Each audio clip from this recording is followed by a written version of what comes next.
Hi hello അസ്സലാമു അലൈക്കും. Welcome back to our channel Sara's നസ്റ്റിൻ്റെ ഇന്നത്തെ വീഡിയോയിലോട്ട് എല്ലാവർക്കും സ്വാഗതം. കക്ക ഇറച്ചി കൊണ്ട് നമുക്ക് ചെയ്യാവുന്ന 3 റെസിപ്പീസ് ഈ ഒരു വീഡിയോയിൽ ഞാൻ ഉൾപ്പെടുത്താനുണ്ട്.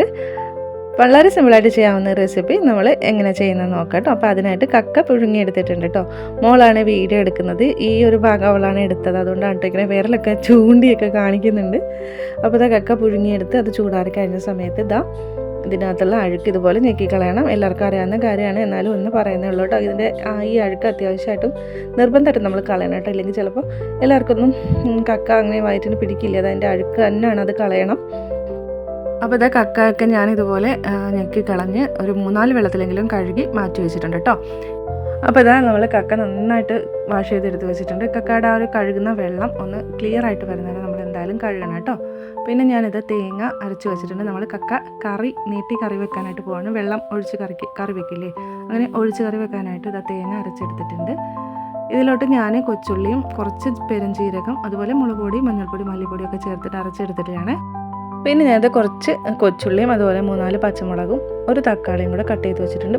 ഇനി നമുക്ക് കറി ഉണ്ടാക്കാനായിട്ട് തുടങ്ങാം. ഒരു പാത്രത്തിലോട്ട് ഞാനിത് നമ്മൾ നേരത്തെ വൃത്തിയാക്കി വെച്ചിട്ടുള്ള കക്കയെന്ന് ഒരു ഭാഗം എടുത്തിട്ടുണ്ട് കേട്ടോ. 3ആയിട്ട് ഭാഗിച്ചിട്ട് അതിൽ നിന്ന് ഒരു ഭാഗം ഞാൻ കറി വെക്കാനായിട്ട് എടുത്തിട്ടുണ്ട്. അതിലേക്ക് നമ്മൾ കട്ട് ചെയ്ത് വെച്ചിട്ടുള്ള കൊച്ചുള്ളിയും പച്ചമുളകും തക്കാളിയും കൂടെ ചേർത്ത് കൊടുത്ത് ആവശ്യത്തിന് ഉപ്പ് കൂടെ ചേർത്ത് കൊടുത്തിട്ടുണ്ട് കേട്ടോ. ഇനി നമ്മളിതിലോട്ട് വെള്ളം ചേർക്കണം. അപ്പോൾ ഞാനിപ്പോൾ ഇതിലോട്ട് ഒഴിക്കുന്നത്, നമ്മൾ കക്ക പുഴുങ്ങുന്ന സമയത്ത് അതിൽ നിന്ന് വെള്ളം വരുമല്ലോ, ആ ഒരു വെള്ളമാണ് ചേർത്ത് കൊടുത്തിട്ടുള്ളത്. നിങ്ങൾക്ക് അത് ഇഷ്ടമല്ല, അതിൻ്റെ ടേസ്റ്റ് ഇഷ്ടമല്ല എന്നുണ്ടെങ്കിൽ നിങ്ങൾക്ക് പച്ചവെള്ളം നോർമൽ വാട്ടർ ഉപയോഗിക്കുക. ഞാനിപ്പോൾ ആ ഒരു കക്ക വെള്ളം തന്നെയാണ് വേവിക്കാൻ എടുത്തിട്ടുള്ളത്. ഒരല്പം മാത്രമേ എടുക്കാവുള്ളൂ കേട്ടോ, കുറേയൊന്നും ആവശ്യമില്ല. നമുക്ക് കക്ക ഓൾറെഡി പുഴുങ്ങിയിട്ടാണ് എടുത്തിട്ടുള്ളത്. കക്കയിൽ നമ്മുടെ ഉപ്പ് പിടിക്കുന്നത് വരെയും അതുപോലെ നമ്മുടെ തക്കാളിയും കൊച്ചുള്ളിയൊക്കെ ഒന്ന് വെന്ത് വരുന്നവരെയും നമുക്കിതൊന്ന് വേവിച്ചെടുക്കാം. ആ സമയത്ത് ഞാനിതാ നമ്മൾ ഫ്രൈ ചെയ്യാൻ പോവാണ് കേട്ടോ. കുറച്ച് കക്ക എടുത്ത് ഫ്രൈ ചെയ്യാൻ പോവാണ്. അതുപോലെ തോരൻ വെക്കാനുള്ളതും മാറ്റി വെച്ചിട്ടുണ്ട്. അപ്പോൾ ഫ്രൈ ചെയ്യാൻ മാറ്റി വെച്ചതിലോട്ട് നമുക്ക് മസാലയൊക്കെ ചേർത്തിട്ട് നമുക്ക് ഒന്നത് മിക്സ് ചെയ്തിട്ട് കുറച്ച് നേരം ഒന്ന് റെസ്റ്റ് ചെയ്യാനായിട്ട് വെക്കണം. അപ്പോൾ അതിലോട്ട് ഉപ്പ് ചേർത്ത് കൊടുത്തു, മഞ്ഞൾപ്പൊടിയും മുളക് പൊടിയും അതുപോലെ കുറച്ച് കുരുമുളക് പൊടിയും ഗരം മസാലപ്പൊടിയും കൂടെ ചേർത്തിട്ട് നമുക്കിതൊന്ന് നന്നായിട്ടൊന്ന് മിക്സ് ചെയ്തെടുത്തിട്ട് കുറച്ച് നേരം ഒന്ന് മാറ്റി വെക്കാം കേട്ടോ. ഉപ്പും മുളകൊക്കെ നന്നായിട്ട് പിടിക്കുന്നവരെ നമുക്കിതൊന്ന് കൈകൊണ്ട് നന്നായിട്ടൊന്ന് മിക്സ് ചെയ്ത് വെക്കാം. ശേഷം നമുക്കൊരു 10-15 മിനിറ്റ് ഒന്ന് റെസ്റ്റ് ചെയ്യാനായിട്ട് മാറ്റി വെക്കാം. ആ സമയം കൊണ്ട് നമുക്ക് തോരന് വേണ്ടിയിട്ടുള്ള അരപ്പ് തയ്യാറാക്കാം. കുറച്ച് തേങ്ങ എടുത്തിട്ടുണ്ട്, ചെറിയ ജീരകം ചേർത്തിട്ടുണ്ട്, 3-4 കൊച്ചുള്ളിയും അതുപോലെ തന്നെ ഗരം മസാല, പച്ചമുളക് പിന്നെ മഞ്ഞൾപ്പൊടിയും കൂടെ ചേർത്തിട്ട് നമുക്കതൊന്ന് ചതച്ചെടുത്തിട്ട് വരാം. അപ്പോഴത്തേക്ക് നമ്മുടെ കറി വെക്കാനുള്ള കക്കയിലെ തക്കാളിയും ഉള്ളിയൊക്കെ ഒന്ന് വെന്ത് വന്നിട്ടുണ്ട്. ഈ സമയത്ത് നമ്മൾ നേരത്തെ അരച്ച് മാറ്റിയിട്ടുള്ള തേങ്ങയുടെ ആ ഒരു മിക്സ് ചേർത്ത് കൊടുക്കുക കേട്ടോ. നമ്മൾ ആദ്യം അരച്ചിട്ടില്ലായിരുന്നു തേങ്ങ, ആ തേങ്ങ നമുക്ക് ഇതിലോട്ട് ചേർത്ത് കൊടുത്തിട്ട് നന്നായിട്ട് തന്നെ ഒന്ന് മിക്സ് ചെയ്തെടുക്കാം. ആവശ്യത്തിന് വെള്ളമൊക്കെ നമുക്ക് ചേർത്ത് കൊടുക്കുക. എത്രത്തോളം കറിക്ക് നമുക്ക് ലൂസ് വേണം അത്രയും ലൂസിൽ നമുക്ക് വെള്ളം ഒഴിച്ചു കൊടുക്കാം. ഒത്തിരി അങ്ങ് ലൂസാക്കി എടുക്കരുത്.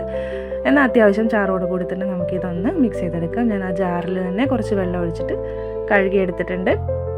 2 തണ്ട് കറിവേപ്പിലയും കൂടെ ചേർത്തിട്ട് നമുക്കിത് അടച്ച് വെച്ച് തിളപ്പിച്ചെടുക്കാം. ഇനി ഇതിലോട്ട് ഞാനിതാ കുറച്ച് കൊച്ചുള്ളിയും കറിവേപ്പിലയും കൂടെ വെളിച്ചെണ്ണയ്ക്കകത്ത് ഒന്ന് താളിച്ച് നമ്മുടെ കറിയിലോട്ട് ചേർത്തെടുക്കാനായിട്ട് പോകാൻ കേട്ടോ. നമ്മുടെ കറി തിളച്ച് സെറ്റായിട്ട് വന്നിട്ടുണ്ട്. അപ്പോൾ ഇതാ ഫൈനലായിട്ട് നമ്മുടെ താളിപ്പും കൂടെ അതിലോട്ട് ഒഴിച്ച് കൊടുത്തു. നമ്മുടെ കക്ക ഇറച്ചി കറി റെഡി ആയിട്ടുണ്ട് കേട്ടോ. പച്ചമാങ്ങയൊക്കെ ചേർത്ത് കൊടുത്താൽ നല്ലൊരു പുളിയും കിട്ടും കേട്ടോ. അപ്പോൾ ഞാനിപ്പോൾ പച്ചമാങ്ങ ഒന്നും ഇല്ലാത്തതുകൊണ്ട് ഇങ്ങനെ സാധാ രീതിയിലാണ് വെച്ചിട്ടുള്ളത്. പച്ചമാങ്ങ കൂടെ ചേർത്താൽ നല്ല ടേസ്റ്റാണ് കേട്ടോ നമ്മുടെ കറിക്ക്. ഇനി ഇന്ന് നമ്മൾ കക്കയിറച്ചി കൊണ്ടുള്ള തോരൻ ചെയ്യാനായിട്ട് പോകണം കേട്ടോ. അപ്പോൾ കടുക് ഒന്ന് പൊട്ടി വന്നപ്പോഴത്തേക്ക് ഞാൻ ഒരു സവാള ഒന്ന് ചെറുതായിട്ട് കട്ട് ചെയ്തിട്ട് ഒന്ന് വഴറ്റിയെടുക്കുന്നുണ്ട്. ഒരു 2 തണ്ട് കറിവേപ്പിലയും കൂടെ ചേർത്ത് കൊടുക്കാം. സവാള ജസ്റ്റ് ഒന്ന് വാടി വരുന്ന സമയത്ത് നമുക്കിതിലോട്ട് പുഴുങ്ങി വെച്ചിരിക്കുന്ന കക്കയിറച്ചി ചേർത്ത് കൊടുക്കാം കേട്ടോ. അപ്പോൾ ഇതിലേക്കും ഞാനൊരു തുള്ളി കക്ക പുഴുങ്ങി ആ ഒരു വെള്ളം ചേർത്ത് കൊടുക്കുന്നുണ്ട് കേട്ടോ. ഇനി അതൊന്ന് സെറ്റാവട്ടെ. അതുപോലെ നമുക്ക് അടച്ച് വെച്ചിട്ട് അതൊന്ന് വേവിച്ചെടുക്കാം. അപ്പോൾ നമ്മൾ ഒഴിച്ചു കൊടുത്തിട്ടുള്ള ആ ഒരു വെള്ളം ഒന്ന് ചെറുതായിട്ടൊന്ന് വറ്റിയിട്ടുണ്ട്. ആ സമയത്ത് നമുക്ക് അരപ്പ് ചേർത്ത് കൊടുക്കാം കേട്ടോ. നമ്മൾ തേങ്ങയുടെ ആ ഒരു മിക്സ് ചേർത്ത് കൊടുത്തിട്ട് നന്നായിട്ടൊന്ന് മിക്സ് ചെയ്തെടുക്കാം. ഇനി ആ തേങ്ങയുടെയും ജീരകത്തിൻ്റെയും ഒക്കെ ഒരു പച്ചമണം ഒന്ന് മാറി വരുന്നത് ജസ്റ്റ് ഒന്ന് വഴറ്റി കൊടുക്കാം. ചെറിയ തീയിലിട്ടിട്ട് ഒന്ന് അടച്ച് വെച്ചിട്ട് വീണ്ടും ഒന്ന് മിക്സ് ചെയ്തെടുത്താൽ മതി. അപ്പോഴത്തേക്കും നമ്മുടെ കക്ക ഇറച്ചി തോരനും റെഡിയാകും. തേങ്ങ അരയ്ക്കുന്ന സമയത്ത് ഒതുക്കുന്ന സമയത്ത് ഒരു 2 അല്ലി വെളുത്തുള്ളിയും കൂടെ വേണമെങ്കിൽ നിങ്ങൾക്ക് ചേർക്കാം. വെളുത്തുള്ളിയുടെ ടേസ്റ്റ് ഇഷ്ടമില്ലാത്തതുകൊണ്ടാണ് ഞാനിപ്പോൾ ചേർക്കാതിരുന്നത് കേട്ടോ. അപ്പോൾ ഇത് നമ്മുടെ കക്കയിറച്ചിയുടെ തോരനും കൂടെ റെഡി ആയിട്ടുണ്ട്. ഇനി നമുക്ക് കക്കയിറച്ചി ഫ്രൈ ചെയ്തെടുക്കാം. നേരത്തെ നമ്മൾ മസാലയൊക്കെ ചേർത്ത് മാറ്റി വെച്ചിട്ടുള്ള നമ്മുടെ ഒരു കക്കയിറച്ചി എണ്ണ ചൂടായപ്പോൾ അതിലോട്ട് ചേർത്ത് കൊടുത്തിട്ടുണ്ട് കേട്ടോ. നന്നായിട്ട് നമുക്കിതൊന്ന് ഫ്രൈ ചെയ്തെടുക്കാം. അടച്ച് വെക്കണം കേട്ടോ, ഇല്ലെങ്കിൽ ചിലപ്പോൾ ഇത് പൊട്ടി തെറിക്കാനായിട്ട് പുറത്തോട്ട് തെറിച്ച് വരാനായിട്ട് ചാൻസ് ഉണ്ട്. അപ്പോൾ ചെറിയ തീയിൽ അടച്ച് വെച്ചിട്ട് നമുക്ക് ഇടയ്ക്കിടയ്ക്ക് മിക്സ് ചെയ്തിട്ട് ഇത് ഒന്ന് ഫ്രൈ ചെയ്തെടുക്കാം.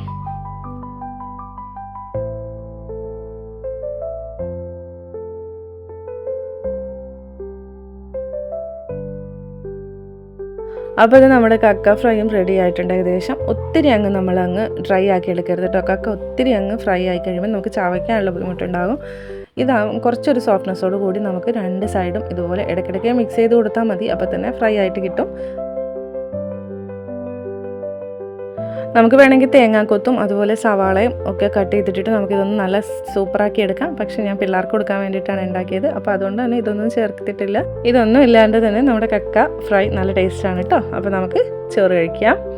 അപ്പോൾ ഞാൻ കുറച്ച് ചോറ് എടുത്തിട്ടുണ്ട്. നമ്മുടെ കക്ക കറിയും തോരനും അതുപോലെ കക്ക ഫ്രൈയും പിന്നെ ഞാൻ വീട്ടിൽ തന്നെ ഉണ്ടാക്കിയിട്ടുള്ള ബീട്രൂട്ട് അച്ചാറാണ് കേട്ടോ. അത് ബീട്രൂട്ടും ഈത്തപ്പഴവും ഒക്കെ ചേർത്തിട്ടുള്ള അച്ചാറാണ്. അതും കൂടെ കൂട്ടിയിട്ട് ഊണ് കഴിച്ചു. ഇന്നത്തെ വീഡിയോ ഇത്രയേ ഉള്ളൂ. ഇഷ്ടമായി തീർച്ചയായിട്ടും ലൈക്കും കമൻറ്റൊക്കെ ചെയ്യുക. സബ്സ്ക്രൈബ് ചെയ്യാത്തവരൊന്ന് സബ്സ്ക്രൈബ് ചെയ്യുക. മറ്റൊരു നല്ല വീഡിയോ ആയിട്ട് കാണുന്നവരെ എല്ലാവരോടും ഒത്തിരി സ്നേഹത്തോടെ ബായ്.